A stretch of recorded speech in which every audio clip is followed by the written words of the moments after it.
Good morning. Before I start, I'd like to say, in fairness to equality in the NC2A, go Ducks.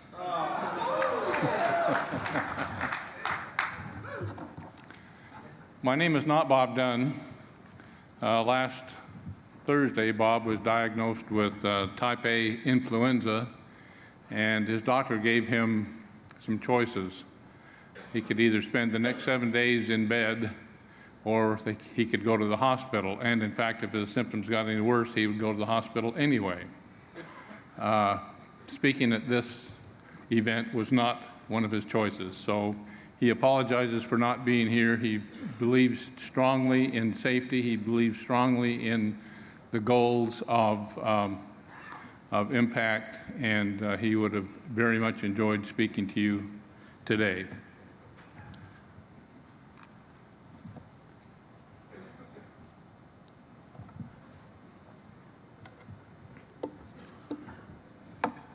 I'd like to read an opening statement that Bob put together that he wanted me to present to you as a way of beginning. I want to thank Eric, Bill, and Kevin for the opportunity to speak with you today.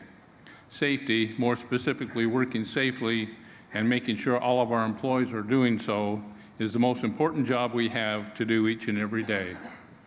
With that, I want to mention something that I think is key to that pursuit. I have witnessed over the many years that I've been at this work, letters by and between members of the various unions wherein they refer to each other as brother and sister. I have always been very impressed with that form of greeting. I need to tell you that I claim your brothers and sisters in this union as my brothers and sisters as well. It is just that conviction that drives me and my team to make sure that our people have the opportunity to work as safely as humanly possible. Every day they come to work for our enterprise. There can simply be no compromise on safety, ever.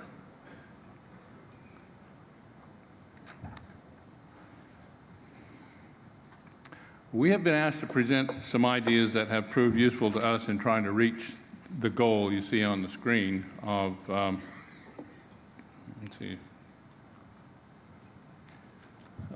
of zero incidents. And I want to make it clear that when I say us, I mean the company and our union workforce. The goal of zero has been a very clearly expressed goal of the International Association of Iron Workers for some time now. It is a no incidents goal. It is an important goal.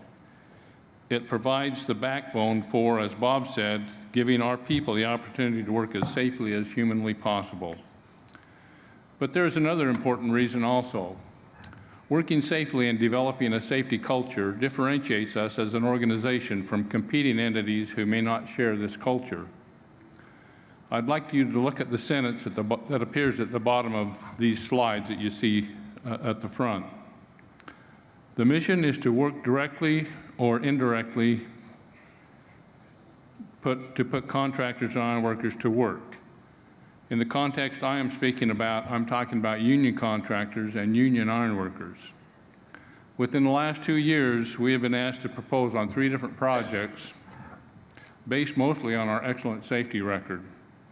More and more owners are insisting on contractors providing a safe working environment.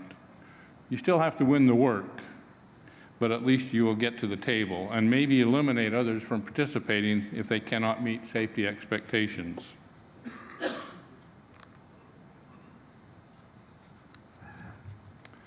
NSE has historically tracked all injuries and incidents in an effort to determine the who, what, when, where, how, and why these things happen.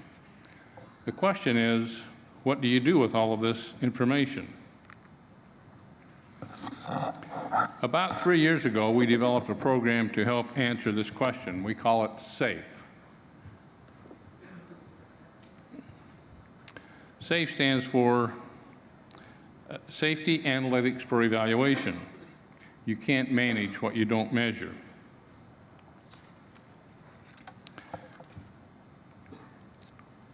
We started taking a hard look at the statistics we had been gathering to see if there was a story that we were missing, if there was more information that we could extract from all of the information that we've been gathering to act upon.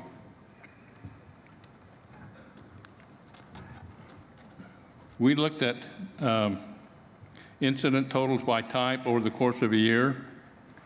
Now, it's kind of hard to see, but in this particular slide, I'd like you to look at the category non-work-related first aid, the top right-hand category.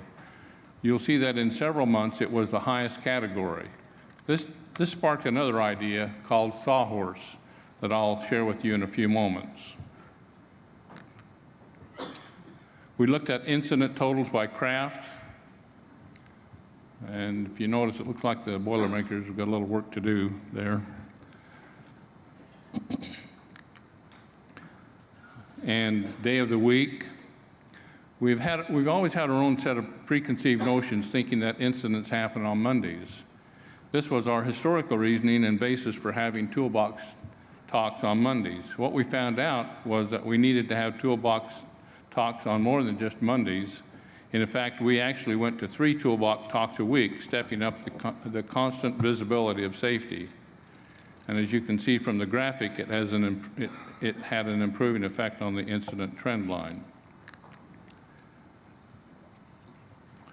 This speaks to the time of day most incidents seem to occur. The October peak during night occurred during outage work and informed us the need to provide better lighting.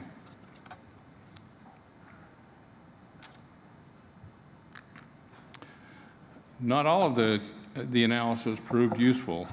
We gathered a tremendous amount of information and tried to make some improvements out of all of it, but it didn't always work that way. In the case of scheduled work days, for instance, there were just too many variables, and it prevented us from drawing any significant conclusions.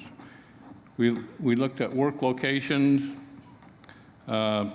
which proved up the obvious, that such as the danger of working in confined spaces. However, as a result of this analysis, we began a study of various forms of eye protection that saw us trying some 10 to 12 different forms of eye protection. We finally found the best one for us, and that was using a product called Spoggles, which then became our standard.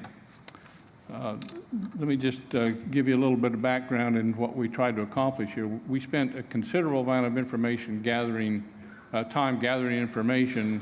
A lot of it turned out to allow us to implement new standards in our safety program, and so we drew some conclusions for that. It was meant to be a one-time effort, even though we continued to track information of this nature as we go along. But the concerted effort that took us about a year to do was the results that I'm showing you.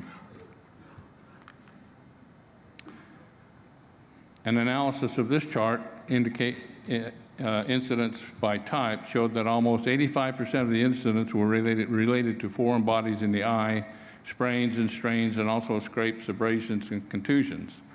I earlier mentioned using Spoggles for eye protection as a standard developed from this data. We also developed a 10-glove matrix in reaction to the scrapes and abrasions that fit the glove to the type of work, from Kevlar gloves all the way to standard leather gloves. We also have the employees stretching at the start of work to lessen chances of strains and sprains. Now, I mentioned earlier our discovery of a high incidence of non-work-related first aid. It occurred to us that safety awareness needs to go beyond the workplace in order to reach maximum effectiveness at the workplace. In addition, one of our very best clients that is totally committed to zero conducts an annual safety seminar, which typically features a guest speaker. One of the speakers was Tony Crow, who was blinded when he was hunting with his son. Tony had told his son that he was headed in one direction away from him, but then decided not to go in that direction. The result was that he received a full face full of 12-gauge bird shots and was blinded. He had worn eye protection at work for 26 years, but never at home. When his surgeon was questioned about whether the eye protection would have saved Tony's sight, the surgeon never hesitated in saying yes. Tony would not be blind today had he been wearing eye protection. This made us think that we needed to reach our employees where they lived as well. So we developed a program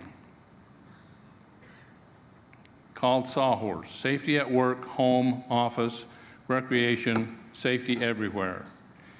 If we begin with the idea of transforming individuals to think of safety as something practiced not just at the job site, but also when they are not working, they will apply its principles in every interaction with other people. Safety at work. So we decided to address safety not only as a work topic of practice, but with the goal of having employees internalize safety.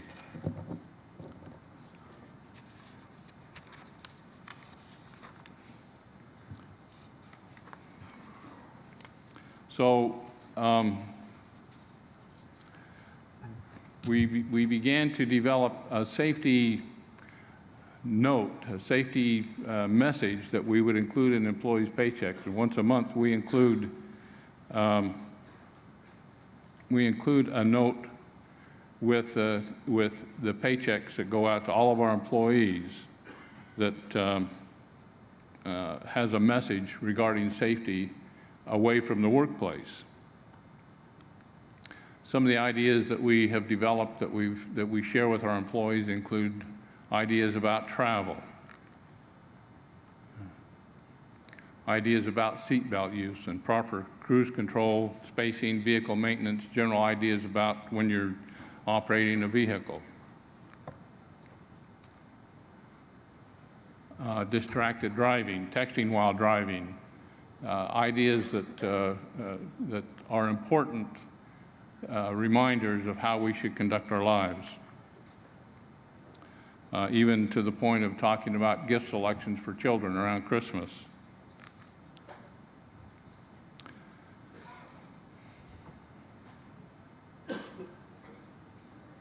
This is where the rubber meets the proverbial road for all of us and for all of our employees and families. I'm sure you wouldn't want it to be different for a different result for your family. Mission zero is possible. Thank you. It's been a privilege, and I thank you again for the opportunity to speak.